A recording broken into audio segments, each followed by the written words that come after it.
The sea beneath us was noisy. The impenetrable, tarry blackness of the night emphasized the danger. It was difficult to stay long in the cabin. I stepped out onto the holly and leaned against the railing and stared into the void. Suddenly a flash cut through the darkness, followed by another and a third. The yellowish light for a second took the horizon and the clouds in the sky out of the darkness. Light flashes appeared from somewhere beyond the horizon and at an acute angle to the surface went somewhere into the night. After a while, other flashes appeared in the opposite direction, to the right of the first. Then a distant rumble of blows came to my ears. The play of light was repeated, then the rumble began to grow fainter and soon fell silent altogether. I had unwittingly become a distant witness to the night battle at sea. One can imagine how many enemy ships and aeroplanes there will be here tomorrow morning, in broad daylight with full visibility, I thought gloomily. But nothing happened. I don't know if anyone noticed what happened during the night, but I said nothing to anyone, and there were reasons for it. At noon, in order to shorten the way to Gibraltar, we followed the strait between Spain and Balearunt, and at 5 p.m., already in a calm mood, we passed the islands of Ibiza and Pitius. Ibiza and the Pitius Islands. On the Mohammed we were about 200 officers and 1,000 NCOs and privates. With us travelled about 100 members of our families, women and children. The convoy consisted of 2 ships, and 2 kilometres behind us was our protector, the British destroyer Keppel. He circled around us like a sheepdog guarding a herd. Only in the morning it became apparent how many of us. We sat on everything we could, lay on the deck, bow and stern. The next day, 26 June, the weather was just as fine and the sea was calm. At 11:30 a.m., a tragedy occurred on the vessel, Pani R. The wife of a pilot evacuated from Bordeaux to England in a fit of violent insanity threw her 3-year-old daughter out of her cabin into the sea and was about to jump in after her, but she was prevented. The charming and sweet girl, as my wife told me later, fell into the water. Her skirt opened like a parachute and kept her on the surface for a considerable time. But before the big vessel stopped and returned to the scene of the mishap, the child was already hidden by the water. At noon, the icy peaks of the Sierra Nevada emerged from the coastal mists, and by evening we could see the mountains of North Africa to the south. To the west, the picture did not change, the bare Spanish coast below the Sierra Nevada. At 10:30 p.m. we dropped anchor in the port of Gibraltar. But long before we saw this characteristic sheer cliff, at the foot of which lay the city, we were feverishly excited. Everyone wanted to be the first to see this rock. People ran from one side to the other, but the rock did not appear for a long time. We saw a hazy strip of coast, which on the right European side appeared to us as a mighty wild mountain range of the Sierra. On the left, African, as a low coulee of calm profile. Thus we sailed on till dusk. This rock appeared somehow suddenly. In the thickening twilight, the outline of a large hulk began to emerge. Becoming more and more material and powerful, it rose before us in the image of a formidable, irresistible fortress. And we were still 15 kilometers away from it. We had passed a minefield and were cautiously approaching the mountain, which was rising threateningly into the sky. Involuntarily thought how there are placed the forces that must defend it, but this, of course, was a deception of vision. After a few minutes of slow walking along the cliff, an unforgettable picture opened before us. Above the entrance to the harbour flickered the thousands of lights of the city, from the foothills to the steep slopes of Gibraltar, and all these lights stretched towards us from the land across the water in long, restless reflections. It all made for a fabulously beautiful panorama. Not a sound came to us. All around us were only wandering lights in the subtropical night. On the 27th of June we stood in port. In the morning the mighty and severe rock was gently caressed by the rays of the rising sun, and it allowed me to have a good look through binoculars at the whole mountain section by section. On the darkness of the rock, I found guns in firing positions, but nothing else. With the trained eye of a military man, I certainly noted places where defences might have been located. At the right end, behind the protective breakwater, the grey-blue bulk of a large warship was modestly placed. It was the line cruiser Hood, armed with 8 guns of 380 mm calibre and smaller guns. The ship belonged among the strongest in the British Navy, passing the motley tangle of anchored merchant ships. Nimble destroyers cleverly made their way, humming moored and docked ships, and a little aside, so as not to attract attention. stood aircraft carrier where every minute landed and launched aircraft. The merchant ships were on the outer roadstead of the port in a widely dispersed order. We remained 4 kilometers from the mountain. From here we had a good view of the Spanish concentration camp, where prisoners, fighters of the former Republican Army, were languishing. Many were said to have died there. In the afternoon, General Wyest, accompanied by Colonels Skalinowski, Bosogo and Gajek, went to the city to greet the governor of Gibraltar. During the day, the Mohammed replenished fuel, food and drinking water. Crates of eggs, frozen meat, vegetables, fruit, sacks of flour and other provisions were unloaded from the schooners. Towards evening, the Hood returned to port from somewhere, accompanied by an aircraft carrier. We hadn't noticed it had dropped anchor in the morning. The sight of a warship that was a hidden, formidable force was impressive. On Friday, 28 June, on a fine morning, we raised anchors. There were 13 vessels in our convoy, including 1 tanker. Gradually, the huge rock with its southern steep, as if sloping wall began to diminish. As we approached the narrowest point between Spain and Africa, the Hood, guarded by aircraft from an aircraft carrier and 2 destroyers, caught up with us. The ship set a course to the south-southeast. At that time, we did not yet know that the squadron was on its way to Oran to soon engage French warships.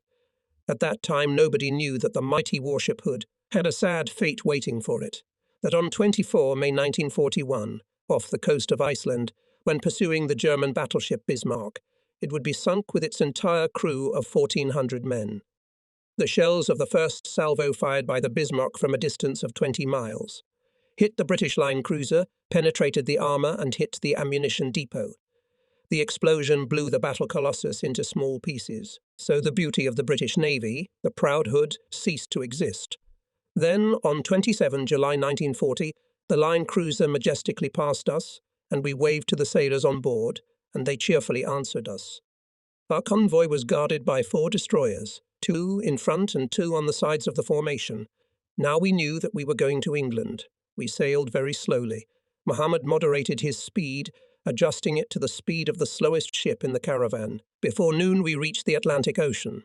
Here we had to be wary of submarines. We were ordered to wear a life belt at all times. It was removed only in the dining room. At night we slept without undressing. For safety reasons we made a big detour to the west, deep into the Atlantic Ocean. The fact is that to the west of the Bay of Biscay ran a bunch of German U-boats. An English colonel told me in confidence that a German U-boat had just sunk an English ship a few miles away. A strong wind was rocking the Mohammed, but this was not the storm of 13 February 1940. On the high seas, the wife felt ill at ease. She was depressed by the big water and thoughts of U-boats. But Milan and Fred were in their element. They went all over the ship, and I had to look for them all the time. They liked to sit in the stern and watch the water rumble behind the propellers. The good old ship's doctor took a liking to Milan, and he clung to him as if the doctor were a member of our family. On the 2nd of July, we celebrated on board the ship the anniversary of the Battle of Zborov. Colonel Sklinowski-Bozy and the playwright and novelist F. Langer spoke. In his speech, the colonel urged us to leave personal quarrels behind and close ranks. A great celebration was being prepared. In the evening, I went to the colonel. I wanted to settle our relations so you knew what would happen to us. And for the sake of our unity, it was worth forgetting the past. But the colonel did not accept me. What to do? I only puzzled where this coldness and anger came. July 3 from the ship's radio. We learned that the British sank the French fleet in the African port of Oran to thus prevent its capture by the Nazis, because the French refused to fight together with the British fleet against Hitler. The news brought us a sense of relief. That's what they should do. The next day, in the large saloon of the steamer, held a general ceremonial meeting in honour of the Battle of Zborov. Many Englishmen were present. The evangelical priest Horak, accompanied by a piano, recited in English and Czech my poem I Believe. Deputy Uglies remarked that he observed that the poem made an impression, especially on the team. Frontisek Langer, who had left Prague in a hurry to escape the Gestapo, also spoke favourably of my poem. During the meeting, a British seaplane flew over us, a sure sign that we were approaching the coast. On the final stretch, close to the entrance to St. George's Strait, which separates the UK from St. George's, near the entrance to St. George's Strait, which separates Britain from Ireland, we faced a special kind of danger. The entrance to the strait was protected from German U-boats by minefields, and often in storms, which are the order of the day here, individual mines would break off and become dangerous to passing ships. The lookouts, binoculars pressed to their eyes, stood on the bow of the ship, looking for wandering mines in the waves. Fortunately, we did not encounter any. When we went on deck with the children on the beautiful morning of 6 July, a seagull was sitting on the top of the mast. Františka's heart beat joyfully. She had correctly surmised that there was land nearby, and so it was. Land made itself known with a misty cinnamon-coloured horizon and the lazy flight of wandering seagulls in the windy heights of the cloudy sky. That afternoon we watched the competition. First the track and field events and then the tug-of-war competition. Helping our side, we clapped our hands, stomped our feet and shouted loudly. The children amused themselves heartily. Around noon on 7 July 1940, the Mohammed Ali El-Kibir dropped anchor in the roadstead of the port of Liverpool. We had entered the soil of England. As once in France, so here I asked myself the question, how would this country receive us? We knew England as a country of the brave, of the strong, of order and discipline. How would we be received here by the big gentlemen and the little people, those who make history? After disembarking, we marched in formation through the streets of Liverpool to the railway station. Dense trellises of residents, old and young, children and women, quickly formed along the pavements. People applauded us, gave us thumbs up in greeting, threw us flowers. Here and there, someone would run out into the roadway and give the soldiers a packet of cigarettes, tobacco, or just a gentle handshake as a sign of sympathy. It was very nice of them. After our sad experience with the French, we did not expect it at all. At that time, we could not have spoken of English restraint in showing affection, and though we were separated from France, which was in chaos and disorder only by the narrow channel, we felt ourselves in a different world during the first hours of our stay on English soil. It was immediately apparent that we were in a country where order and discipline reigned. From Liverpool station, we boarded the railway trains prepared for us, travelled to Beston Castle station, and walked along the immaculate road to Chumley Park, our destination. Along the way, we were greeted in a friendly manner from their gardens by the residents. They gave a thumbs up, wishing us good luck. Joyfully, kindly, they greeted our marching army and asked who we were. Czechs, Sex, was heard around, and from their faces you could understand that they already knew something about us. Clean, well-maintained country houses with built-in black beams, covered with greenery up to the roof, gave an impression of coziness. Shortly cut lawns with colourful spots of flowers in the borders invited to sit on them, and to all this, the open faces and guileless looks of the inhabitants. Could we have wished for more? We had come from a decayed, weak France to an organised country, a country determined to fight back against an aggressor. But with what?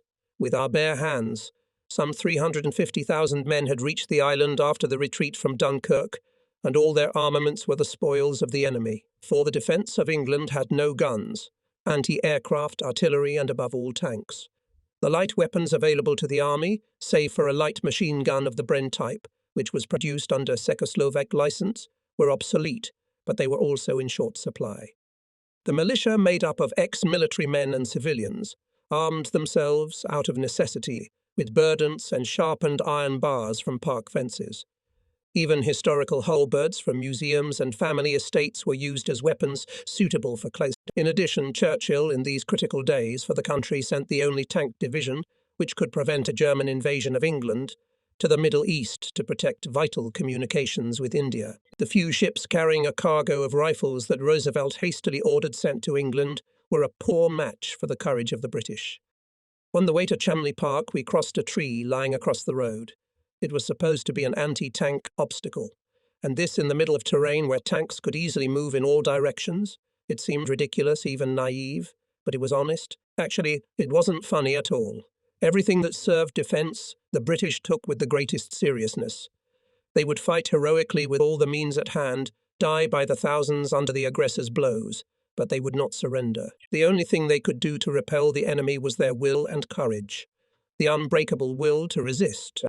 That's what the new Prime Minister Winston Churchill had taught them. Instead of Chamberlain's peace for a generation, he offered the British blood, tears and sweat, and a stubborn defence of every inch of land. The will, power, determination and resolve of the whole nation to fight back against Hitler and fight for every brook, every hill and every village combined with the sea made of England, despite its temporary fatal weaknesses, an irresistible bastion. The white cliffs of Dover, the symbol of English indomitability, more than once sung of in verse and song, formed England's first defensive line. The British trick with fortifications in the south and southeast of the country and successful strategic camouflage completed the cause of the magnificent defence of Britain, catastrophically weak and at the same time irresistibly strong. With the surrender of France, the fate of the world was decided. Ordinary Englishmen were ready then to strangle the murderer with their bare hands, and I admire the people of Wales, famous for the cows of Cheshire, the toilers of London and industrial Manchester, the natives of mountainous, full of charms Scotland. All honest people of the British land. The Channel was indeed for a time a defensive barrier against fascism. Only the Romans reached English shores. Napoleon blamed his failure on the storm, Hitler on the sea. But they all forgot their brave hearts behind the white cliffs of Dover. Happy men. On Sunday, 7 July 1940, smiling, they were returning from Birkenhead by boat to their Liverpool flats and noisily welcomed us on the shipwrecked Mohammed. And this was after Rotterdam and Dunkirk, after the Royal Oak, Albion's most luxurious warship, with a crew of 1,800 men, lay at Scapa Flow at the bottom of the sea, after the most brutal war in the history of mankind had broken out in Europe in September 1939. But many in England did not yet take the war seriously, and the Nazis did not yet seem so formidable to them. They may have beaten us up, but that's what war is all about. Amazing people. Meanwhile, our Czechoslovak ship was being carried on the turbulent waves of the Epic, and had already capsized twice. The first time in September 1938, the second time in 1940 in France. How many precious human lives could have been saved if his lordship's long nose had sensed where the wind was blowing before disaster struck? If His Majesty's previous office had seen beyond the tip of its nose? How much time and opportunity was lost before those who had a duty to know had an epiphany? From Chumley Park to London. The English Park is a sight to behold. A large expanse, venerable oaks and lime trees growing in clumps, and through them you can see a hilly landscape with paths calling for daily exercise. Pastures and meadows were turned into fields in some places during the war. In 1940, when we settled in the park, golden wheat was sprouting between the trees and mottled cows grazed in their shade. The English oaks bewitched me.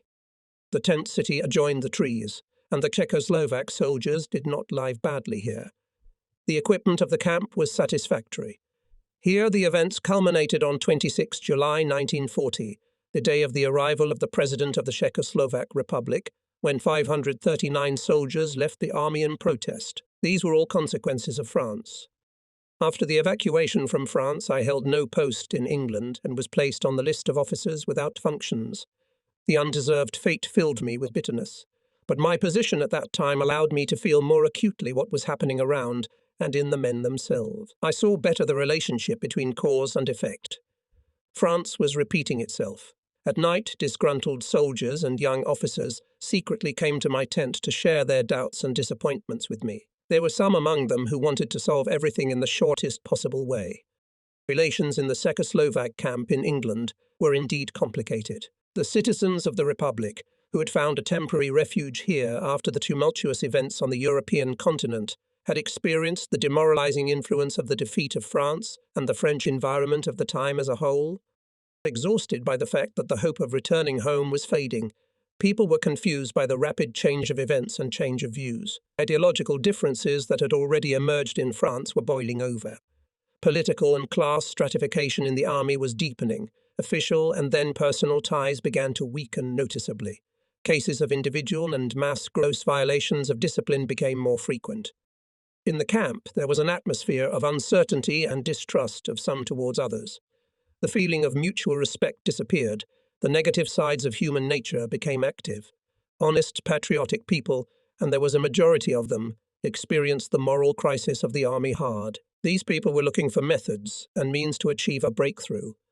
The key to solving the problem was in the hands of the army command. However, the command, and with it many commanders and staff officers, did not have enough sensitivity and flexibility to realize that the way of thinking and feeling of soldiers in a peacetime army at home and the spirit of lone volunteer fighters for the freedom of their distant fatherland are two different things, requiring a different style of work and a different approach to the people and problems of the time, as well as a different heart and a different head, showing incredible stupidity. The then command did not even try to uncover the true causes of the decay of the painful spirit. It simplified its responsibility by looking for culprits only outside its own circle. Its efforts to improve the situation looked at the crisis was solved bureaucratically, by written orders and, most importantly, by prohibitions and punishments with the total exclusion of personal contact. And people wanted to hear a frank word of understanding, encouragement, condemnation. Without personal changes, all this, of course, was impossible to realize, so the Army Command was engaged in administration, in writing strictly, steadily. It did not allow other views and ideas and did not require them at all. It knew everything, foresaw everything. It was an authoritarian regime that erected a deaf wall between itself and its subordinates. Such a regime stifled any upsurge, killed the initiative in people. As a result of this regime, it became joyless to serve. Enthusiasm and interest in the work disappeared. With such commanders, we lost in 1938. With them, we failed in France. As a result of their mediocrity, we will end up as an undisciplined unit behind the wire of a concentration camp. Then came the 26th of July 1940. About the mistakes and misconceptions of the Army Command and some commanders, which contributed greatly to the aggravation of the contradictions. I bypassed my service regulations and on 5 August, through the intermediary of František Uglers, whom I met on the steamer and of whom I knew that he was an employee in the office of President Benz, delivered a special report to the Supreme Commander of the Czechoslovak Armed Forces. In my diary, I recorded it thus. 29 July. In the abandoned camp, the tents are being taken down. With the departure of 539 soldiers, the problem is solved. They are not spoken of, but one can feel how relieved everyone is that they are gone. I have been thinking a lot about this event in the last few days. I felt it was my duty to honestly speak the truths. I did not have the influence to change the course of events, but I can influence their further development with objective information. People of goodwill cannot stand aside. This is about the internal affairs of the Czechoslovak part. I will analyze the protracted crisis, the beginning of which should be looked for back in the period of the creation of the Czechoslovak army in France, and hand the materials to F, with a request to hand them to the President. However, this he himself suggested to me. On 5 August in London, I handed my report to Uglers. It was 26 pages long. On the basis of my reasoned arguments, František Uglers could report in London to the appropriate persons about the inclination of some Czechoslovak officers towards fascism. Uglers later informed me that the President had accepted my report. In my report, I reported on the reactionary disposition of a number of officers, cited evidence of discrimination against so-called Spaniards, undemocratic methods of investigating and punishing misdemeanors, the incredible bureaucratism of the higher commanders and their staffs, the considerable decline in discipline and morale, and other excesses, disputes and problems. The report also suggested remedial measures. For example, it was proposed to nominate to command posts former fighters of the Inter-Brigade, with experience and high consciousness, enjoying authority among the soldiers. Back in France, I could not understand why this was not done. I also proposed the necessary personal replacements and concrete measures to strengthen discipline and morale. None of these proposals have been carried out. From the political point of view, the events of 26 July took place in an extremely unfavourable situation, at a critical moment, at a time when Britain alone was confronting Hitler and an invasion was to be expected at any moment. Everything was at stake.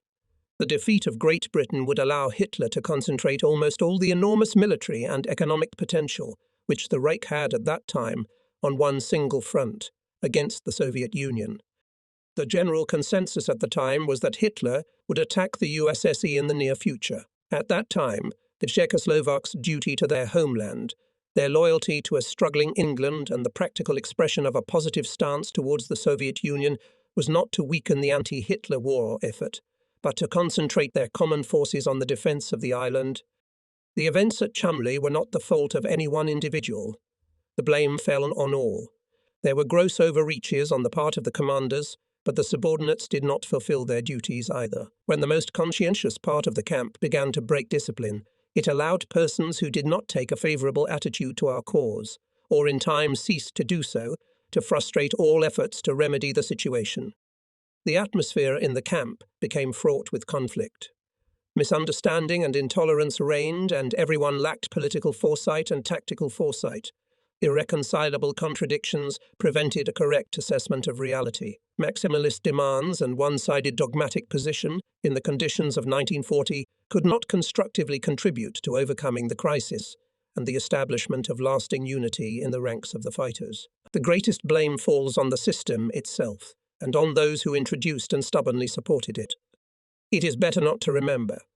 Everything has its end, bad or good. I waited for it. On the 3rd of August at 4 p.m, I was leaving for London to see my family. First time in London, the fate of man is astonishing. The train took me to Crewe, an important industrial centre, where I took a fast train to London. This city was of great importance to the defence of the country, and I could see it from afar. There were aerial barrage balloons bobbing all around, and the shadow of a fighter jet on the ground. The county of Cheshire is the first on the way to London. All around, pastures and pastures, divided by fences or hedges into quadrangles, and in them brown and mottled black cows graze lazily in the green. The beautiful animals don't even look back at the train. Tiny patches of oats are lost in the sea of pastures, some where the golden glow of ripe wheat flashes. Among the pastures there are small oaks growing alone, in groups or in rows, cows, and sheep and deer. Royal oaks in the background of the pastures. All this is Cheshire and the county of Staffordshire. At times the red walls of a farmhouse will flash in the dense greenery, the flower beds will glow, the eye will sink into an English lawn. Lawns in England are natural carpets, densely woven and so delicate you can't even believe it's grass. Probably it is cut under a machine, otherwise you can't explain this softness. As the train travelled on, the countryside continued to glimpse out of the window. We passed through Stafford, past the town of Rugby. Our ambulance roared past Bletchley Station. After 3 hours travelling through Worcestershire, Northamptonshire, Buckinghamshire and Hertfordshire, the picture outside the windows began to change. The road network became denser, the canal glimpsed in places, and hunting castles looked out of the park. There was less pasture, more cultivated fields, and more railway stations. But what are they? The names of stations and settlements have disappeared, signs have been removed from houses and streets. There are no signposts on the roads, adverts with local designations have been smudged. You can't read anything anywhere. Many Hitler's parachutists and agents were neutralized by this technique.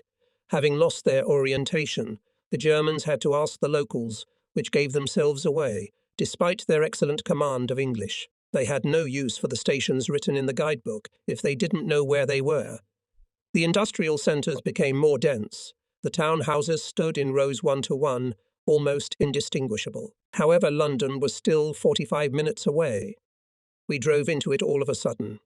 As in a colourful kaleidoscope, suburban cottages flashed to the left and right of the train, and then we found ourselves in a dense cluster of typical London houses and cottages, which, as if from lack of light, stretched in height. Businesses, stations, warehouses and streets, overpasses, viaducts and tunnels, and between them houses and houses again, and we were still rushing along, deafened by the rattling rumble of the train, and I could not keep up with the world outside the window. Twilight, the light of the passing day, sudden darkness and light again, and so it went on and on. The grey mass of stone and brick, which centuries had piled up on this dissonant plot of land, was now receding and then closing in on the train, and I wondered when it would come to an end. It was half an hour, perhaps more, before the train stopped, and I found myself at London's Euston Station. Could I have ever imagined that my foot would set foot on this earth?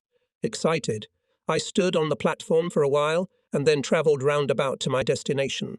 I descended into the London Underground and then took a taxi in the darkened city. We travelled for a long time and stopped often.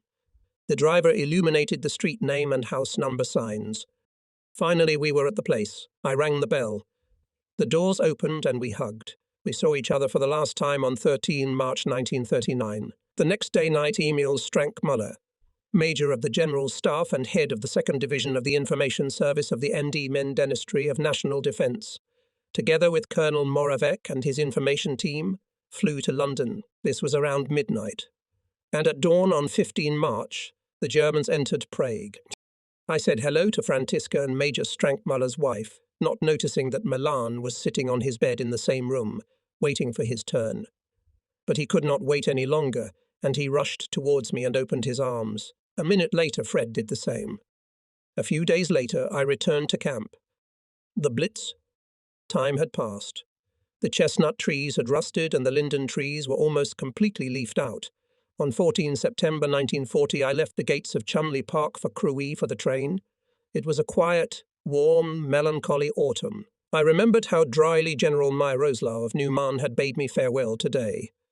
He looked at me as one looks at an inanimate object. Unfortunately, at the head of the Czechoslovak army stood a man who, apart from honesty, had no personal regard for it. How could a man of this type unite the divided collective of the camp? I arrived in London quite after dark. I was last in the capital on the 3rd of August. A lot had changed in the meantime.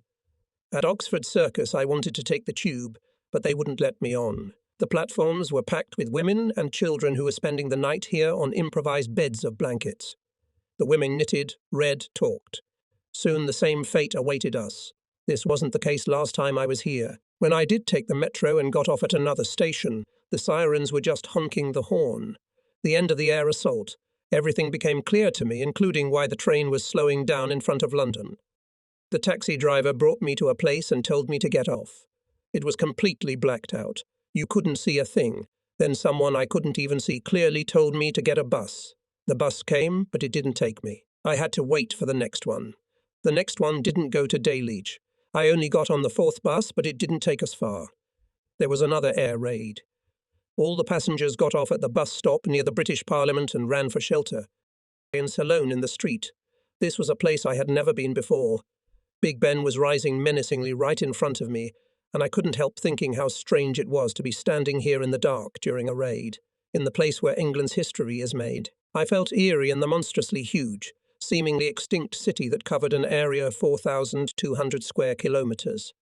Bright spotlights cut through the night, anti-aircraft guns rumbled infernally, and there was emptiness all around. After lights out, the driver took us to Brixton and dropped us off. It was late and the bus was not going any further. At midnight, a random taxi driver who had finished his shift took pity on me and picked me up. We drove for quite a while before we found Rosendale Road and lit up the number 131 with a torch. It was about 1 o'clock in the morning when I reached home. And waking up in the morning, I saw an unusually clear sky. London was drenched in sunshine, the still air was full of the sweet smell of autumn, and in the greying crowns of the trees still lurked the tired heaviness of the harvest summer. This autumn did not seem to me some English autumn, for it was very much like our peaceful autumn. But this peace on earth did not last long.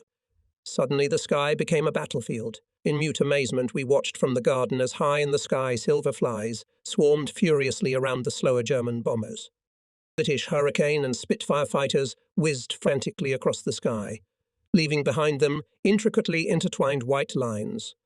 Fighters suddenly rushed at enemy formations, then fell off in different directions, taking a variety of positions, or spinning, rushing to the ground. And the minute our blood ran cold in our veins at the thought that one of the hurricanes had been hurtling towards the ground for somehow too long, the aeroplane would come out of its dive and soar upwards in an elegant arc. We stood, mute, delighted witnesses of the gigantic air battle for England, and cheered for the heroic pilots. Among them were our own Czechoslovakians. The time was nearing noon when 2 parachutes opened in the blue skies. Germans. Like puppets, they swayed from side to side, inexorably approaching the land they hated. After a while, they were led past us. We were about to have supper, but as we prepared the food, everyone was in a terrible hurry. What's the matter with you?" I asked. "You'll see for yourself," replied Francisca, clearly frightened by something. As we sat down at the table, the sirens wailed. Everyone jumped up and ran for cover. What was the rush?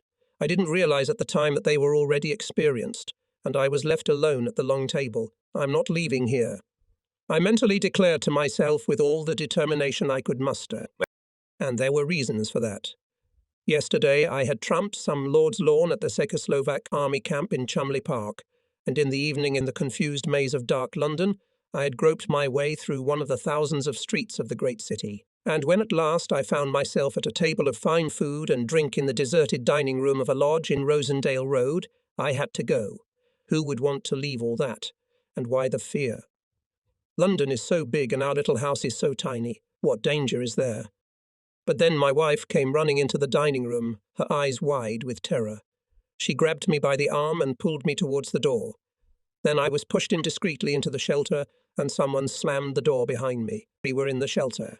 This invention was called the Anderson shelter after a Mr. Anderson, a member of Churchill's war cabinet, who had reasoned that a dog kennel made of corrugated iron, slightly covered with earth, was a good idea in the front yard. Some people renamed this kennel into a grave, and, as the London experience showed, not without reason.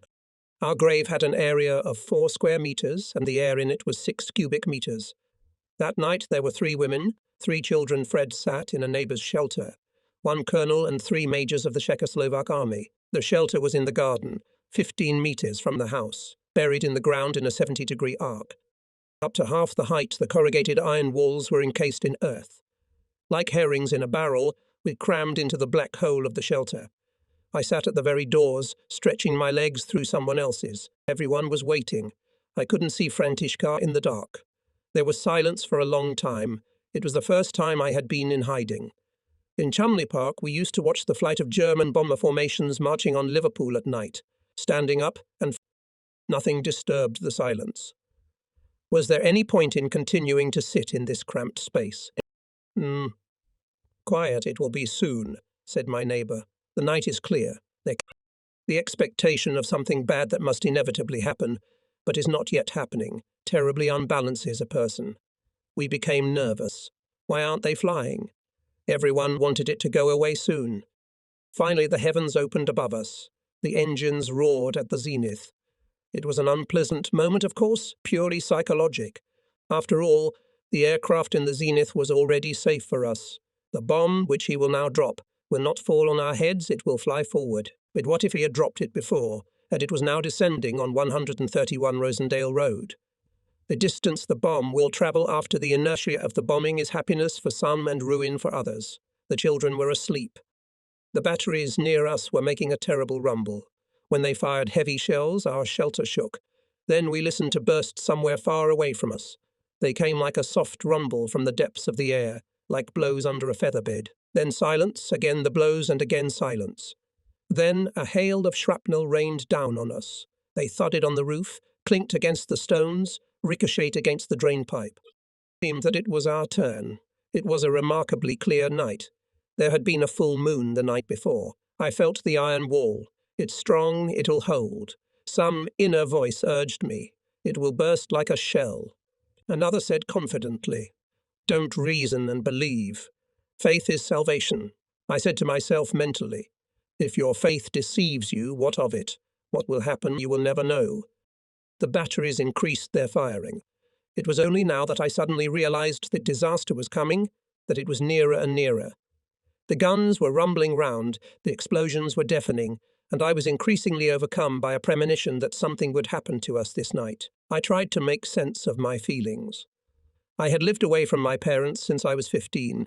My mother had died 6 years ago, but in these moments I suddenly felt like an orphan, seeking protection from mortal danger in the memory of my mother, as if she were my protection. I opened the door of the shelter to see my wife. She was sitting there looking at me. Why does she look so strange? Why is she not at all today like she was yesterday or even a minute ago? The aeroplanes were still over us. Here come the bombs. It feels like they're falling right on your head. The first bomb rips through the air with a sharp impact. Our shelter shook. The second and third bombs fell nearby. All delayed action bombs. One exploded not far from us. Another fell on the 7th house on the left. They're still flying over us. The target of the raid is the Dalagy neighbourhood and the airfield nearby. I looked back at the people. They were all looking towards the entrance, as if expecting rescue from there. No one spoke. I tried not to make eye contact with my wife, but at one point I did meet her gaze. There was something in her eyes like a moment of great surprise before the end. The batteries were going full blast. The cannonade merged into a deafening avalanche of sounds, and our ears could perceive nothing. Suddenly, quite unexpectedly, the air shook with a terrifying shock. We all cringed. Then a monstrous force carelessly shook the shelter, lifted it up, and thrust it roughly into the ground again. What was happening to us at that minute, our senses did not register until some time later. Home, shouted someone. In an instant, the entire sky in front of us was engulfed in a red glow. But it wasn't ours that was burning, it was the house across the street. Through the slit, I carefully looked at the outline of our house against the cloudless, moonlit sky, but no matter how much I looked, I could not see any damage. The dark silhouette of House No. 131 was without a flaw. Our house survived, although it was close to destruction. In the ensuing lull, we quickly checked the garden, looking for time bombs. One lay behind a shelter. When it would explode was unknown. There were bombs everywhere. We were trapped. Hour after hour passed into eternity. Soon it will be midnight. An hour is short when you have 3 days leave, an hour at a time, and desperately long when waiting for the light of a new day that will come only 5 hours later. The main force of the blow was weakening. Everyone breathed a sigh of relief. "That's all for today," said the colonel with conviction, and began to tell jokes while we waited for bedtime, when they'll cancel the Tevoga, as little Evichka Strunkmuller babbled. Nothing will happen to us any more. Sometimes, however, a sixth sense tells people what to do. We listened to it and returned to the shelter. There was silence. Nothing else happened. Suddenly, a lightning bolt of terror struck everyone. I was just looking through a crack in the door. Suddenly, a blinding, cutting light cut through the night, and the deafening explosion that followed shook everyone to the bone. The cracking, clinking of glass from shattered windows mingled with the rumble of collapsing walls. Our house and everything around it disappeared in smoke and dust, and then came a moment of stupor. "Fred!" I cried out in horror, half stunned. I crawled out of my hiding place. The thick smoke made it difficult to move forward, and the agonizing fear for my son's life made my consciousness fade. Standing near the shelter, I heard Františka sighing heavily. We were both agonizing at this moment. I called out to Fred, shouting as hard as I could into the deaf space, but the answer was only a frightening silence. I could take no more. I could see nothing. I could not orientate myself. I began to grope, but because of my excitement I could not find the hole in the fence that separated the neighbouring garden from the shelter. At last I found a passage, went through it, but did not go any further. What would I find there? The smoke didn't clear. The mangled trees pointed in the direction of the crash site. My mind was filled with terrible visions. Where Fred had taken refuge that night, I saw a deep crater in the ground and nothing else, nothing left of him. I wanted to rush to the spot, but horror seized me, and I stood staring into the impenetrable veil of dust where my son had just lived. Pain clutched my heart. But then despair lifted me up. Whatever happens, with a few leaps I reached the garden and I saw the shelter. It was intact. I opened the door with a jerk and shout. I woke him up. Fred had slept peacefully all that wild night in the shelter alone, and his sleep had not been disturbed in any way by what had happened. The primitive shelter of Mr. Anderson's system had proved to be reliable. Then came the rain, but it was not water from heaven. The fine dust raised by the explosion was now falling like fine spring rain on the trees, frozen in the windlessness. So, at 23:30, a thunderous explosion ended the strongest so far raid on London Hitler's bombers. That night, a record 183 enemy aircraft were shot down. The Civil Defence reported that in our area alone in Dalijar, about 500 houses were destroyed. The scale of destruction was increased by air mines which the Germans dropped on the city on parachutes, one of them weighing a tonne, exploded not far from us low to the ground, and with its gigantic blast wave crushed the lighthouses like boxes. The upper floors, collapsing, destroyed the floors below. After the Dalijar disaster, only ruins remained of the houses, but the ineradicable English humour lived on. I witnessed this scene this morning. On the first floor, braces were hanging on a hanger on the remains of a collapsed wall. They fluttered in the wind and were the target of jokes. The owner of the braces was laughing at the sad victims as he strolled by on the bill of his pom-poms. We had lost our shelter. After dinner, which cost us all £1 we slept on the floor of the basement restaurant of the Cumberland Hotel, near Marble Arch, but that same night the shrapnel of anti-aircraft artillery shells showed us that even here safety was a fiction, for the vaulted ceiling of the restaurant was only a glass dome beneath the heavens. Then we entrusted our lives to the London Underground. Happy, we fell asleep to the rumble of trains on the stone floor of the platform, but after the mass deaths at the neighbouring station, where a bomb had punctured the upper floors, the confidence disappeared here in the bowels of the earth. Now there was no longer anything left to shelter securely. Nomadic life had come for us. From night to night, from place to place, holding Milan by the hand in our arms or on our backs, we travelled with the onset of dusk in search of a safe place. As once before, in January 1940, when we were fleeing, the little hands would again wrap themselves tightly around my neck. It happened that we were late and ran for cover to the accompaniment of anti-aircraft batteries, and we were threatened by shell splinters. But life did not give up. Again and again we fought to preserve it. On 16 October 1940, Francisca was at the end of her strength. That morning we walked out of the shelter into a sea of fire. It couldn't go on like this. We had to get the family out of London. The very next day we left the capital and drove to Crewe near Liverpool, where we spent the night before continuing on to Beeston Castle. There was just about a heavy air raid. At the station hotel we climbed the wooden steps of the wooden building, which creaked pitifully, as if in fear with every step we took. We were also in fear. Would we be able to get out in time if the hotel caught fire? In the morning we were already sitting in a cosy, English-style room of the Vickers couple in Banbury, a small village in the county of Cheshire in the west of England, tracing its origins back to the X-century. We were 350 kilometres from London Hell. Enough and yet not enough, as we discovered later. When we entered, Mrs. Vickers was knitting, wood crackling in the fireplace, an antique clock on the wall ticking away the time. There was a shaggy dog lying on the flowered rug that covered the floor. He did not get up, nor did he growl, but glanced at us. In the garden the dahlias were blazing brightly, and the fresh English lawn was inviting to a walk. Then my gaze rested on the wooden shelf by the fireplace. There were about a dozen pipes, each in its own nest, in strict order of rank. I could not believe that this forgotten world was real. In London, the fighting was fierce. People were dying and their houses were burning. In Banbury, on the other hand, there was peace, both in people's souls and on. The master of the house, the master of the fort, Mr. Vickers, came in. He wore a tweed suit, a cap, and high boots on his feet, blonde-haired, smiling. In the clear gaze of his blue eyes there shone a peculiar sort of ingenuous walled-pyre naivety that seemed to illuminate him from within. He was a farmer on a plot rented from a local lord. He had a cow. Other than that, went somewhere for service. He received us simply. Beneath the neutral appearance there was genuine kindness, restraint in expressing feelings. In character he was a man who understood the needs of others. He was a man of few words. "Don't worry, I'll take care of them," he said. And that was all, not a word more. He added only a discreet smile, and his eyes glowed with warmth as if to confirm his feeble words. "I can be at peace. He has taken over the care of them. He will worry about their safety." I looked at the glowing embers of the fireplace and mentally said to myself, "What a man, simple, all glowing." That same evening I returned to London with a light heart. There, without a moment's slackening, continued the fierce battle for England. What a small thing can play a fatal part in the fate of a man.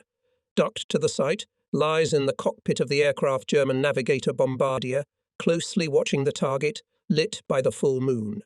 Now it is necessary to press the button. The bombs would detach and fly down, exactly on the target. At that moment the heavy bomber suddenly shook. It was hit by a piece of anti-aircraft shell. The pilot was also frightened. The object in the aiming device deviated from the desired position. For a few seconds, the aircraft levelled off. The navigator found the target. The bombs flew to the ground.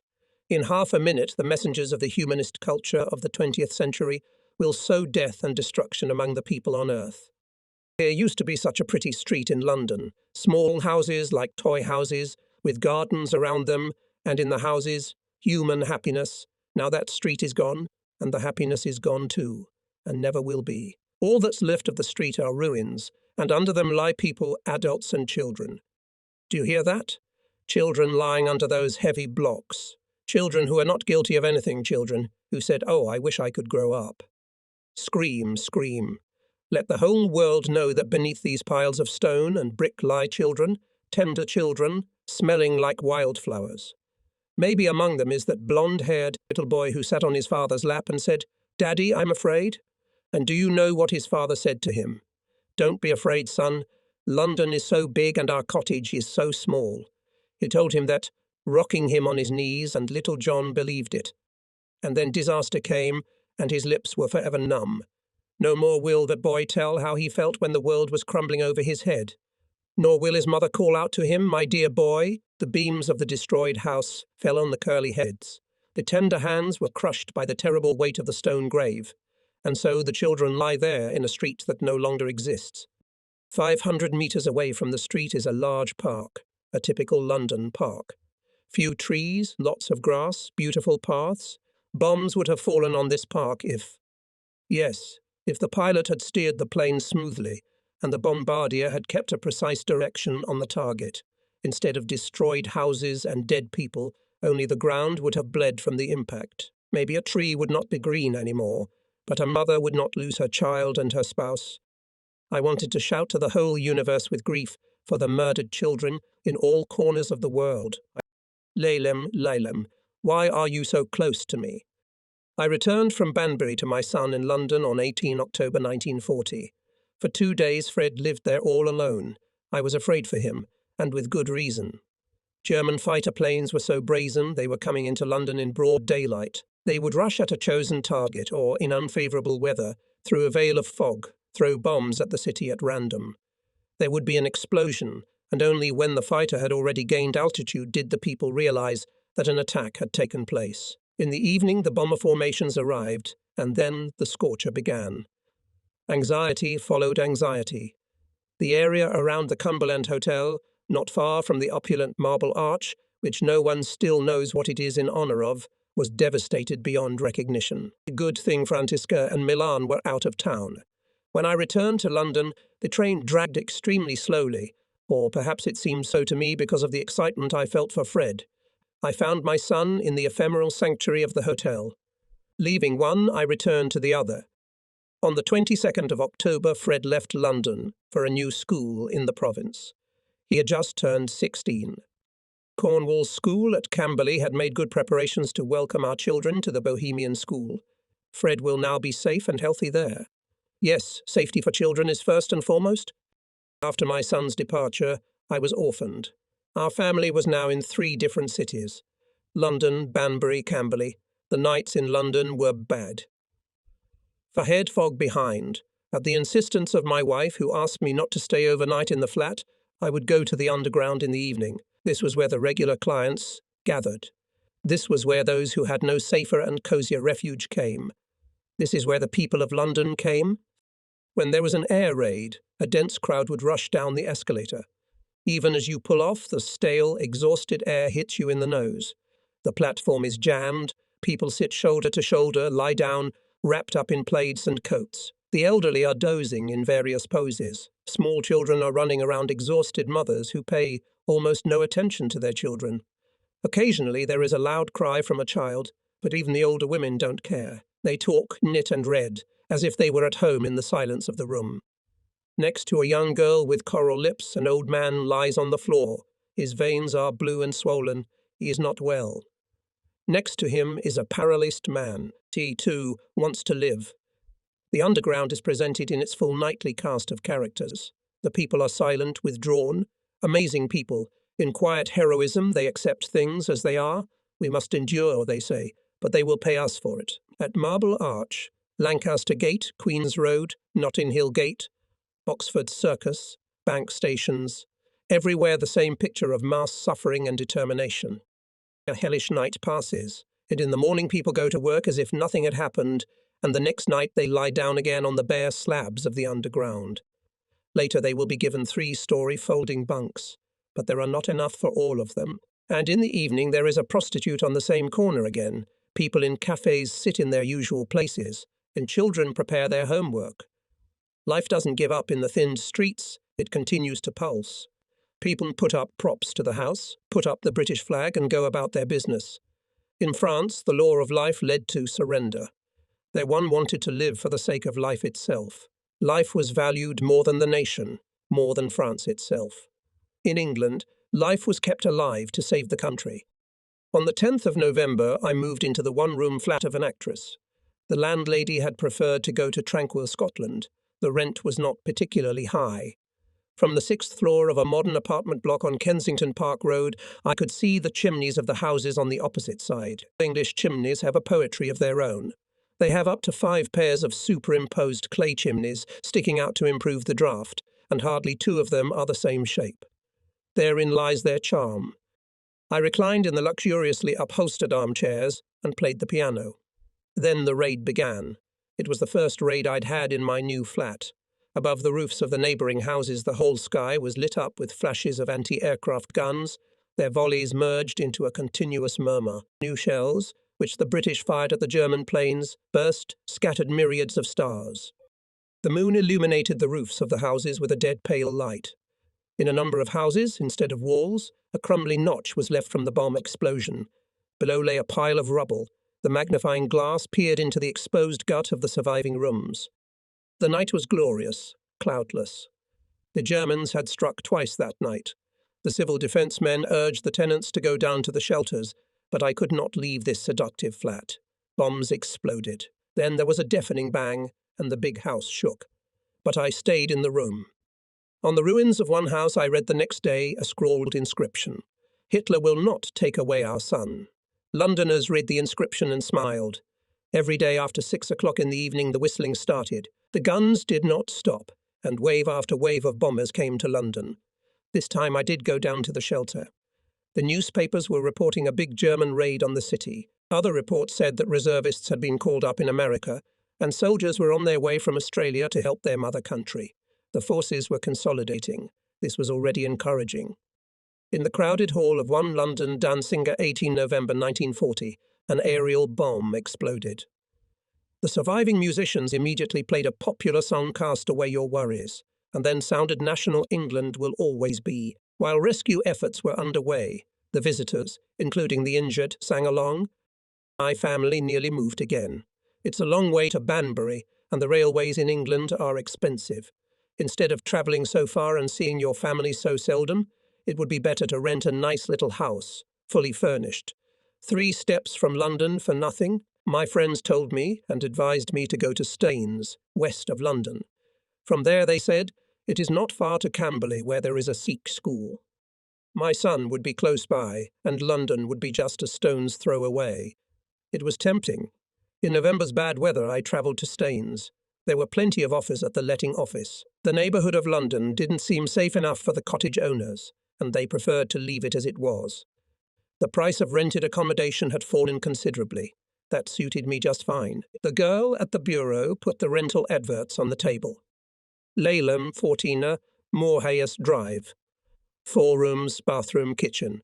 3. Laleham, 86, Staines Road. 3 rooms, bathroom, hot and cold water, 1 parlour, gas, electricity, the ceilings of 1 room reinforced, the outside walls of the house covered with sandbags, a garage, a fine garden, and in it an Anderson shelter. Only 3.5 guineas a week. It was altogether cheap. There was another offer from Staines. A whole unfurnished villa was offered for not less than 3 years for £75 a year. Me, shipwrecked? A big villa for that long? Good joke. Ridiculous, really. I marvelled at the owner's foresight. So he predicted the war would be 3 years. Well, that's not a bad prediction. Laleham. The name didn't tell me anything. You'll be there in an hour, the girl assured me. I stopped under an oak tree whose leaves had already withered and turned brown. I guess that's why the tree didn't seem so big. It was raining lightly. Sometimes in the gaps of grey clouds saturated with moisture the sky turned blue, and then the water in the pond turned blue. Then the sky darkened again, clouded over, and it rained again. English weather. Arriving in Laleham, I was immediately in the countryside. A real English village with its idyllic tranquillity and manicured nature. As if mesmerized, I gazed at the ancient stone church, to which an overgrown path led. When I noticed the wicket in the low stone wall, my heart leapt with joy. It was as if the Beskids, my village with its charm of hewn roofs, belfries and gates, were looking at me. Wallachia. Behind the gates with the hewn roof is a dense spruce forest. Real Sikh spruce trees had travelled here, near London, from Czechoslovakia. I stroked the prickly fir trees with trembling hands, breathing in the scent of home that came from them, and I had the feeling that it was Christmas, even though there were no candles on the fir trees. Between the willows and alder trees the teams sparkled and twisted, and a whitish mist rose from the groves along the river. The house to which I had been sent stood on a hill. It had a divine view of the river. The plain rose and fell smoothly, as if in soft waves. Trees grew along the banks of the river. The meadows and groves of the Thams beckoned. One living room overlooked the Thams, the other the manicured garden. "It's very beautiful," praises the master of the house. "And all for £3.50, that's so little for such beauty." And then Mr. Wolfe asked if I had a banker of my own to vouch for me. I did not answer at once. When I spoke, I did not recognize my own voice. "Mr. Wolfe," I said, "I can only vouch for my honour. A man who does not have his banker may have it, and I'm not sure that every man who has a bank account has it. My dear fellow, through no fault of my own, I am here. I think you yourself know who is responsible for our collapse. Otherwise, no one would be incredulous if you asked me who I was. And you, Mr. Wolfe, with your fertile indifference, should realize that you don't run across the border with a container of furniture and a safe." A terrible night in Banbury. On the 28th of November, I went to visit my own at Banbury. The big railway junction at Creel, from where the branch line to Beston Castle runs, was heavily bombed that night. The Germans made raid after raid on Liverpool and extended their sphere of action to the area of Crewe and its neighbourhood. Trains were not running. Railway personnel sat in shelters. More and more German Air Force formations raided the towns of the region. When there was a relative lull, the train slowly moved towards Beston Castle. From the darkness of the carriage, I looked out of the window into the blackness of the night, which hung in the air like a black blanket on a stretcher with a dead man on it. Then suddenly a strange cold light spilled across the sky, making the landscape outside the window look ghostly. I watched the shimmering glow, but the source of this light remained a mystery to me. At times the water in the pond sparkled. A star glimmered in the gap of the fast-flying clouds. The villages lay dark, as if extinct. Sheaves of sparks passing behind the closed window. Clouds of locomotive smoke. The uneven clatter of the wheels of the cautiously running train. All this aggravated the eerie feeling that we were slowly rolling somewhere into the abyss. Then round the bend the sky in front of us was lined with flare bombs on parachutes. That's where that mysterious glow was coming from. Explosions were heard. Around the railway bed, incendiary bombs were smoking in the meadow. The station was covered with them, but more were falling. I ducked between them and ran into the field.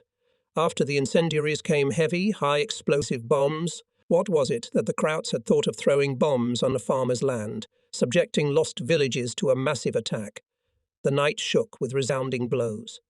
For a while I trotted along the road to reach my goal. Then I slowed down, remembering to look around for traps. The towns of Crewe, Chester, Whitchurch, Tarpley fought by searchlights in an unequal battle with the night pirates. Unarmed Banbury was attacked by the enemy in pitch darkness by mistake. There's the house. I rang and knocked, happy and strangely free, as if everything at once had receded and only our peaceful life of peace and safety remained. But I knocked in vain. Nothing moved. Why don't they unlock? Then I had a saving thought. I whistled a well-known Czech song. The door opened cautiously and Mr. Vickers appeared on the threshold with his gun in his hand. All this time he had been keeping a lookout for the German parachutist who had been walking round the house. He was very much surprised when instead of the German I appeared before him.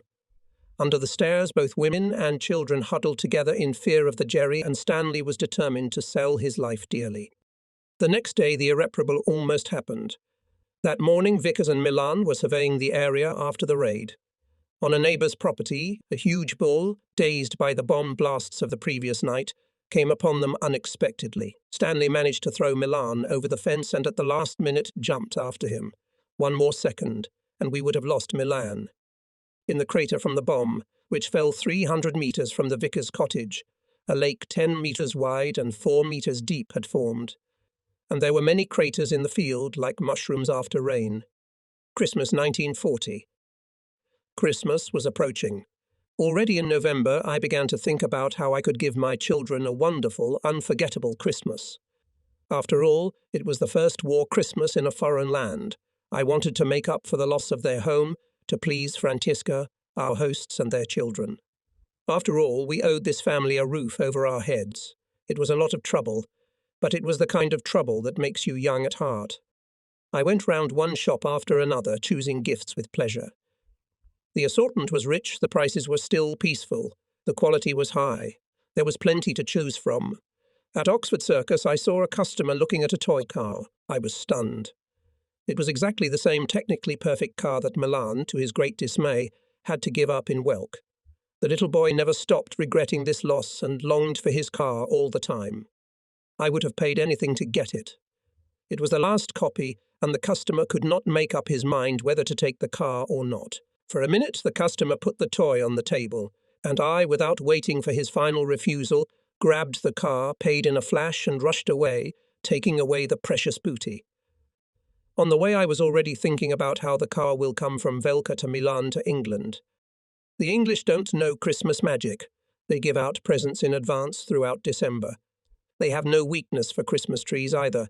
Thus, the Christmas Eve festivities are lost in the mundanity of the day. Our hosts were to become familiar with the Christmas Eve celebrations of our custom. I had travelled from London to Banbury laden with presents. Only a small artificial Christmas tree and some trifles I had bought in Chester. I kept the programme of the evening a closely guarded secret from the household, but there was a pleasant excitement about it, and I was again as quiet as if it were nothing to do with me.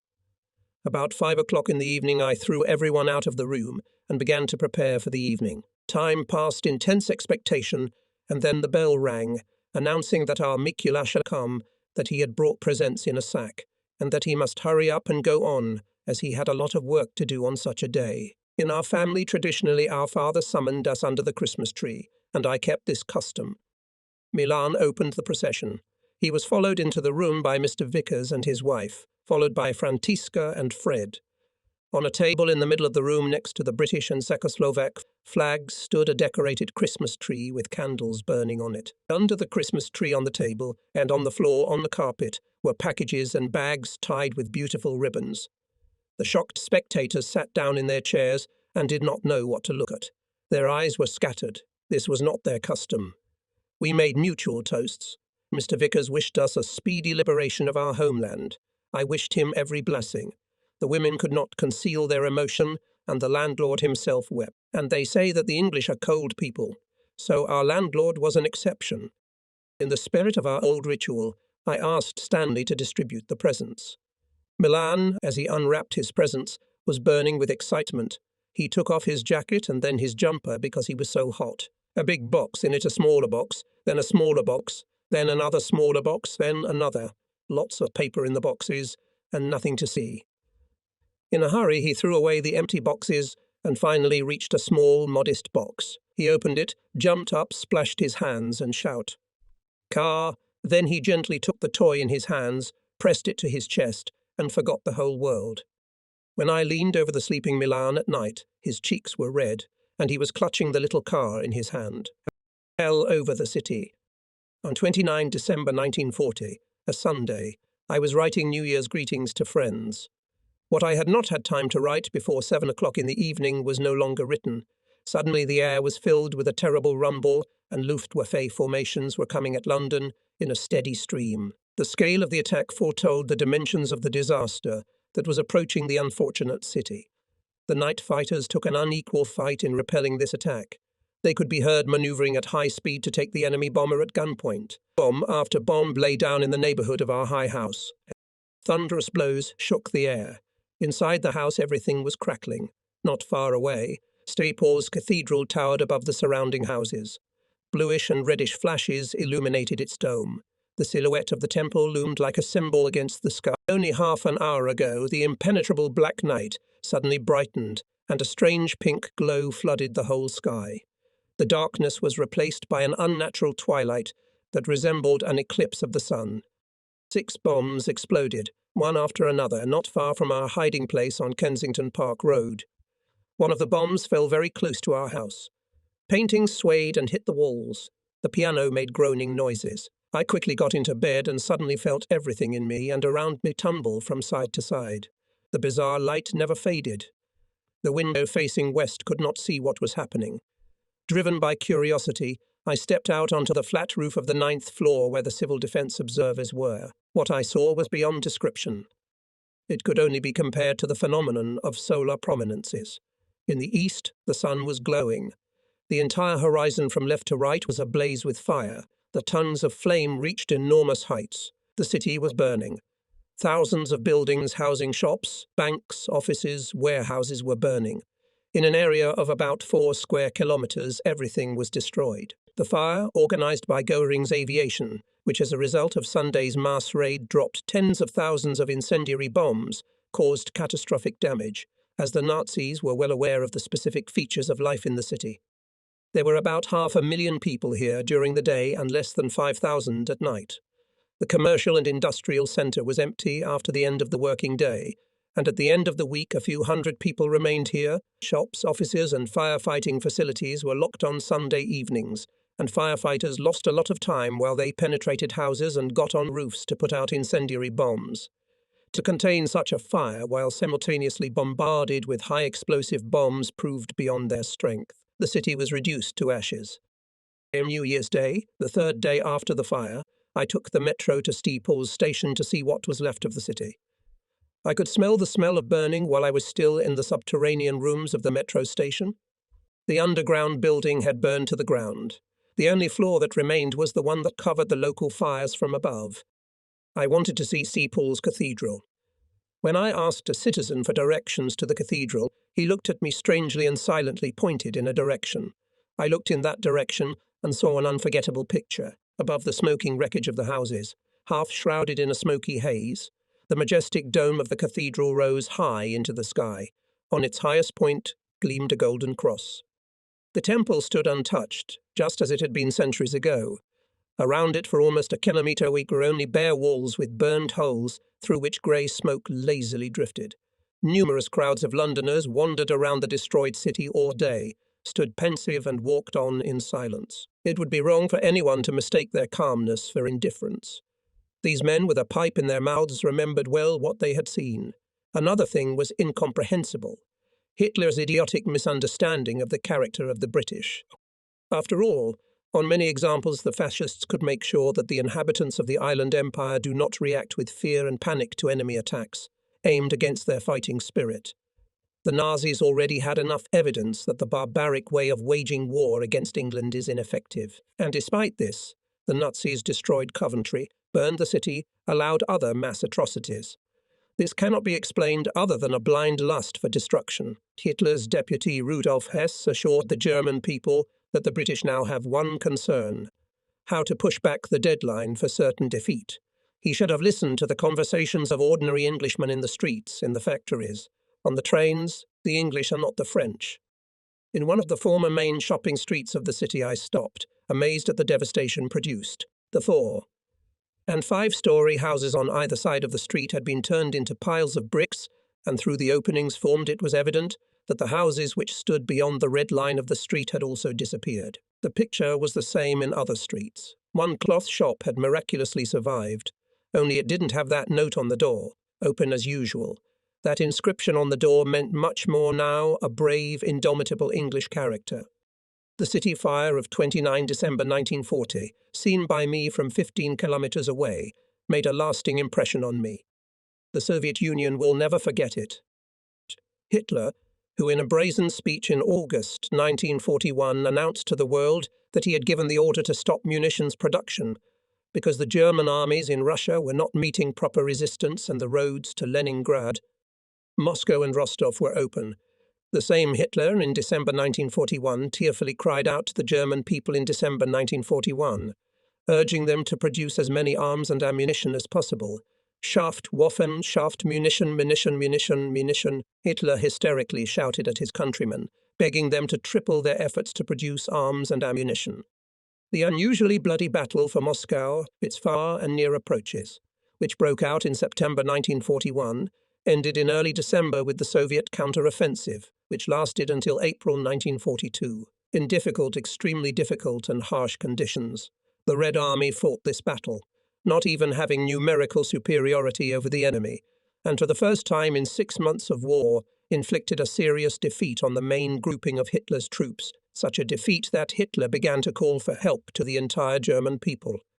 German troops were thrown back from Moscow for 250 kilometers. 38 German divisions suffered a heavy defeat near Moscow. Especially heavy losses were suffered by tank armies of the enemy. In fights on the outskirts of Moscow, the enemy lost its striking force. Hitler's command did not expect such heavy losses, and therefore, in the December days of 1941, it had neither forces nor means to conduct major offensive operations.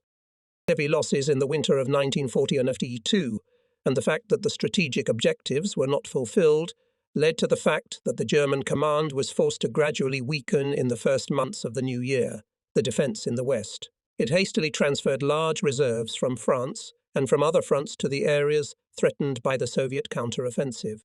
This alone helped to stabilize the Eastern Front. In the spring of 1942, both sides were preparing for major operations in accordance with the prospects of war for the current year. The Soviet Staff Corps, headed by Supreme Commander-in-Chief I.V. Stalin, envisaged a major operation on the east.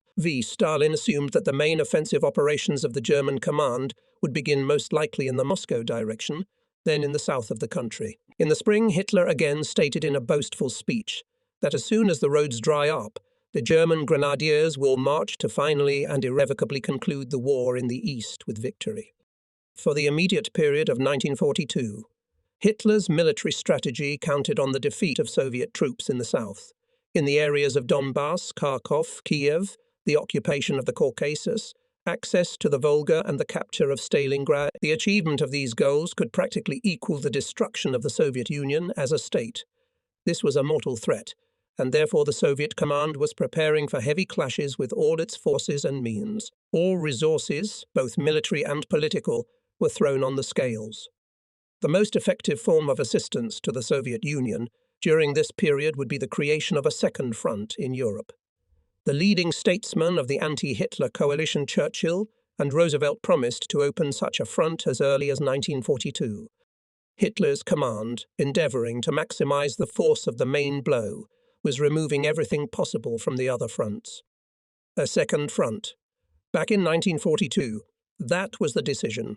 However, nothing in the West said that such a front, despite the promise made, would be opened in time. It had to be fought for.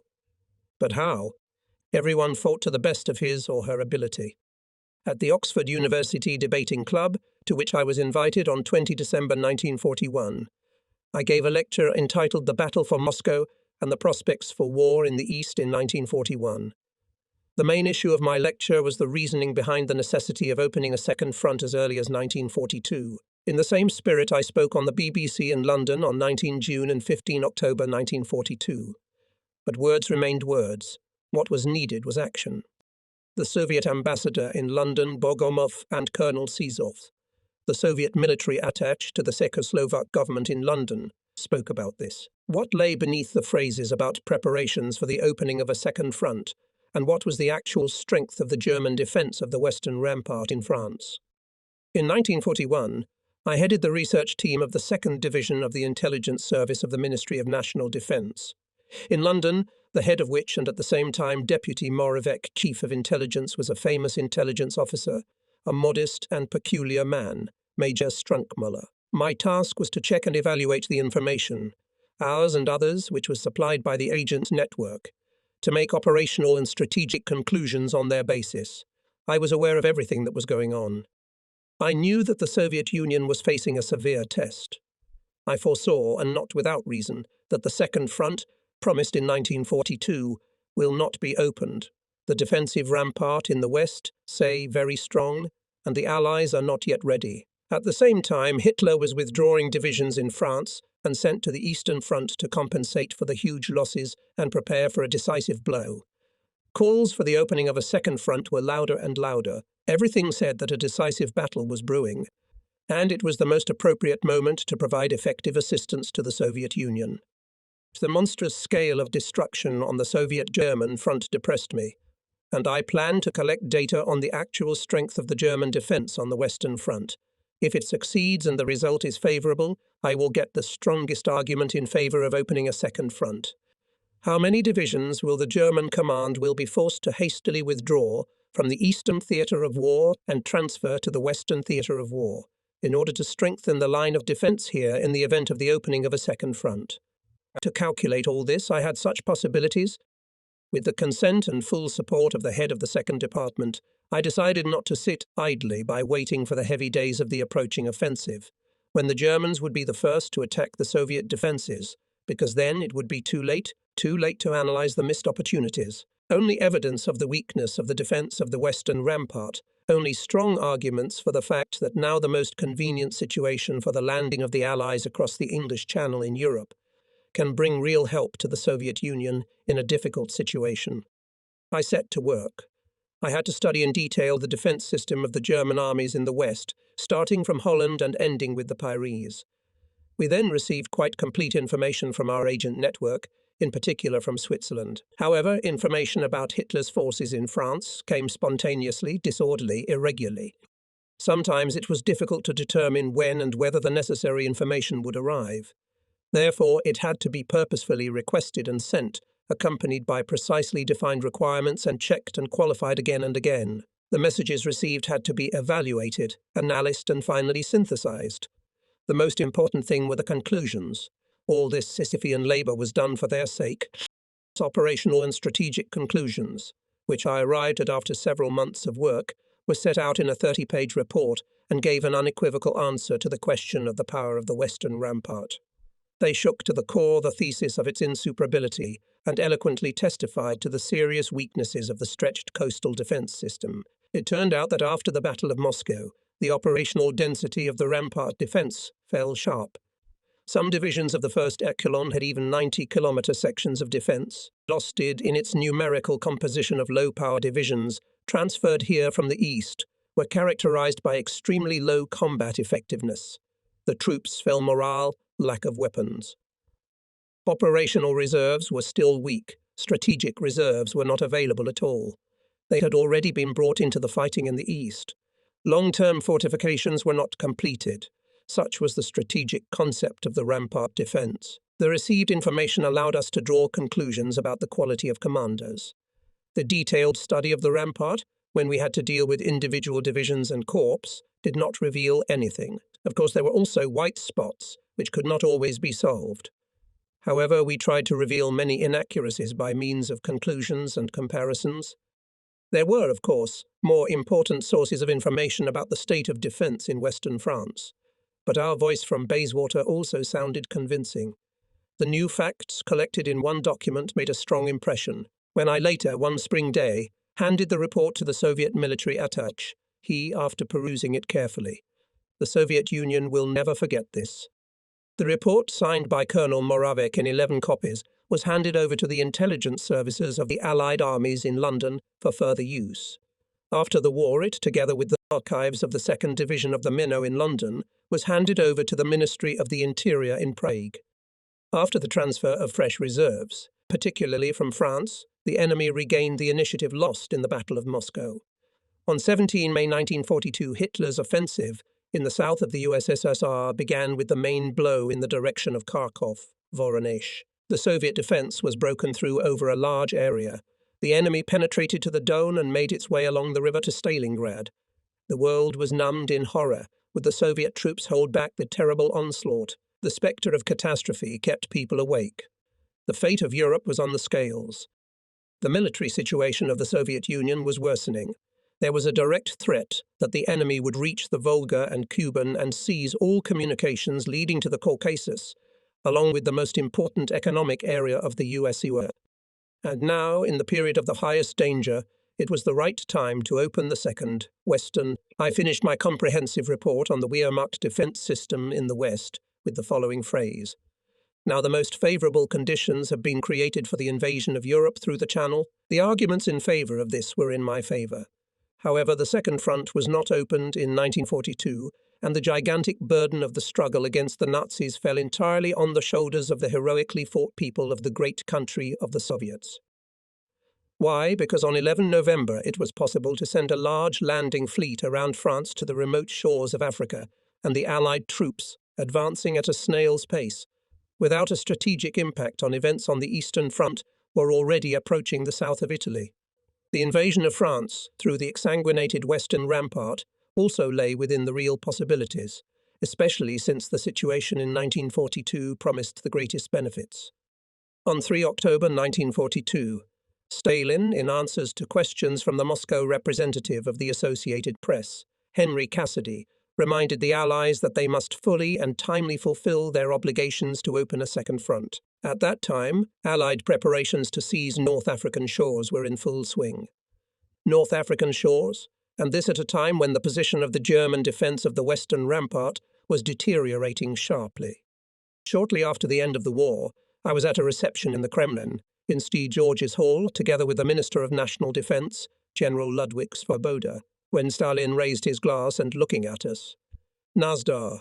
I remembered at that moment my vain efforts to accelerate the opening of the Second Front to help the Soviet people and the words of the Soviet military attaché in London, with which he appreciated them. A reception given by the Soviet government to celebrate the victory was held on 25 May 1945. Piccadilly interviews. In the autumn of 1942, on the Eastern Front began the hard fighting for the approaches to Stalingrad. In October, heavy fighting was already going on in the city itself and in its immediate vicinity. At this time, the Soviet command was preparing a counter-offensive in the Stalingrad area. On 19 November, the troops of the Stalingrad, Don and southwestern fronts went on the offensive, which on 2 February 1943 ended with encirclement and destruction of the 6th Army of Field Marshal Paulus. The defeat at Stalingrad turned into a catastrophe of enormous strategic proportions. Hitler's troops lost offensive capabilities. The balance of power began to change in favor of the Soviet Union. After the defeat of German troops and their satellites in the Volga, Don and North Caucasus, the enemy, having suffered huge losses, retreated 500 kilometers to the west. 1943 was a year of great strategic successes of the Red Army. In the summer of this year, the enemy was preparing to take revenge for the defeat at Stalingrad in the Kursk area. On the Kursk Bulge, it was planned to encircle and destroy up to 10 Soviet armies. On 5 July, the enemy went on the offensive. When he exhausted his striking force, the Soviet troops launched a powerful offensive, during which the fascist troops in the area of Kursk, Orel and Kharkov were defeated, and the strategic initiative finally passed to the Soviet command. The liberation of Kharkov on 23 August 1943 ended one of the significant battles of the Great Patriotic War. During the Battle of Stalingrad in 1942-43 and the great summer battles of 1943, the Second Department of the Ministry of Defence in London was intensively active. Many reports were received here which were of a nature to be considered by the research team. They were evaluated and analysed here. I recall one extremely important report which we received in March 1943 from the German-Dutch illegal trade union organisations of port workers. This message concerned the preparations of the Germans for a major offensive operation on the Kursk Bulge in the area of Orel and Kharkov. This message, with my conclusions, was immediately received by the Soviet military attaché, Colonel Sizov, 3.5 months before the actual start of the German offensive. I was satisfied with my work in the research group. However, as the war drew to a close, my anxiety grew. Would I never have to face the enemy in open combat? Such a prospect did not suit me at all, and one unexpected event came to my rescue which resolved everything at once. At the end of 1943, I was suddenly transferred from the Second Department to the so-called headquarters for the construction of the armed forces. This headquarters dealt with the preparation of the army for the fulfillment of post-war tasks. When I left Bayswater, Colonel Moravec did not even say goodbye to me. What happened? Why am I being disposed of in such an unusual way? I mused. My sudden transfer took place in such a hurry that I did not even have time to say goodbye to the Soviet military attaché. After the war, at the first reception at the Soviet embassy in Prague, Sizov, our first Soviet military attaché, confessed to me that he was astonished at my sudden departure and vainly inquired where I had disappeared to. What would come of my new assignment? When I was informed of this, there was much to wonder. Believe it or not, they had given me a special map of Bruntal and wanted me to deal seriously with the question of training camps in the Bruntal area in the post-war period. An extremely important task in that period. Nothing to say. From the realm of warfare and operational work, I suddenly entered the realm of the unreal military training camps in Czechoslovakia sometime. It became clear to me that my transfer was deliberate and my demotion was provocative. I decided to take action. As early as November 1943, I visited one day at 131 Piccadilly Colonel Kalina and asked him to include me among those who were to be sent to a Czechoslovak unit in the east. After a negative reply, I submitted a similar report in writing to Colonel Vedral Sazerski, personally in his hands on 12 January 1944. I specifically stated that I was not applying for anything and wanted to command an artillery division in a position corresponding to my rank of lieutenant colonel. Colonels Moravec and Sklenovsky-Bozy stated that they objected to sending me to the Eastern Front. Why should they? Then Kalina offered me a place as commander of an artillery division in the 2nd Parachute and Airborne Brigade. They knew that such a commander was required to have parachute training. They knew that my lower limbs were not suitable for parachuting. That's why they offered it to me. However, the surgeon, Major Novotny, at the military hospital in Hammersmith, at my request, made me fit, albeit with some limitations, for field service in parachute units. Simply put, he operated on my legs. When I then fulfilled the established requirements and reported about it on 13 March 1944 to the appropriate department of the Ministry of Defence, a new obstacle arose. In the 2nd Brigade, they said, all the commanding positions were already occupied. Only the place of the commander of the Heavy Artillery Division was left. But that was exactly what I wanted. I immediately agreed and began to expect that I would be sent to the front in the near future. However, transport after transport took officers to the east, and I was not on the list. What could I do? I began to work defiantly with my sleeves up. I really did not want to resort to such a means, but what to do when there was no other way to achieve the goal? I pursued my tactics with such consistency that at last on my new report of 17 June General Miroslav Neumann wrote the coveted word. Agreed, at last, but how long it took before I achieved it. Yes, a lot of water has flowed down the Thames since the moment when we entered British soil, and in Chumley Park we were awakened for the first time by birdsong. Although demoralization was spreading in our camp, in the air battle for England, Czechoslovak fighter pilots shot down 56 enemy planes in a short time. From August onwards, blow after blow fell on England and London every day. Then it turned out that the worst of the whole war was without doubt the raid of 15 September 1940. I can't recall any other even slightly similar to it, and nothing like it I experienced as I did that night. God knows how we ever managed to survive that and subsequent blows, but we realized that human fortitude can be the springboard to a new rise, and we paid the enemy for all his cruelties. I remembered how worried I had been at Porchester Gate when I joined the fight against Nazism with the sharp weapons of intelligence. Then came the 14th of September. I said goodbye to my tent, in which I had changed so many minds and listened to so many bitter words, and parted from the frowning Chumley Castle. On 10 May 1941, we were taking Milan to the hospital for bilateral suppurative inflammation of the middle ear. My voice broke with fear as I handed my son to the doctor. That morning Hitler's representative Rudolf Hess landed in England. I was stunned to hear about it and felt a smile appear on my face, for at that moment our victory was already assured. The entry of the Soviet Union into the war against Hitler gave us in Bayswater a new high. We breathed a sigh of relief. Now the active intelligence of our department was of great importance. I began to fight for the opening of a second front. What efforts were made at that time? When favourable reports came in and things were going well, I felt a sense of inner peace. Every evening, returning home in a rattling underground carriage, I thought about the same thing. How to help the Soviet people most effectively in the struggle against the superior forces of the fascists. And with the same thought I travelled to work in the morning. Then came Stalingrad and Kursk, and the great hopes of mankind were realized in the grandiose victories of the Soviet armies. The years went by. Messages of extreme importance passed through my hands and processed, went out again. And when the time came and I began to prepare for departure to the Czechoslovak part, I found that during all this time I had never recognized either England or London. In the autumn, when the tents had become damp and the ground frozen, the Czechoslovak brigade was transferred to a warmer garrison at Leamington. Endless sentries, alarms and anti-landing training in the 43rd year were replaced by garrison duty guarding the east coast. One thing that hadn't changed was the spirit of Piccadilly, the spirit of the Ministry of Defence. In London, I was afraid to enter the Ministry of Defence workrooms, especially the first, most bureaucratic department. When I was later transferred to the Armed Forces Construction Headquarters, life became unbearable.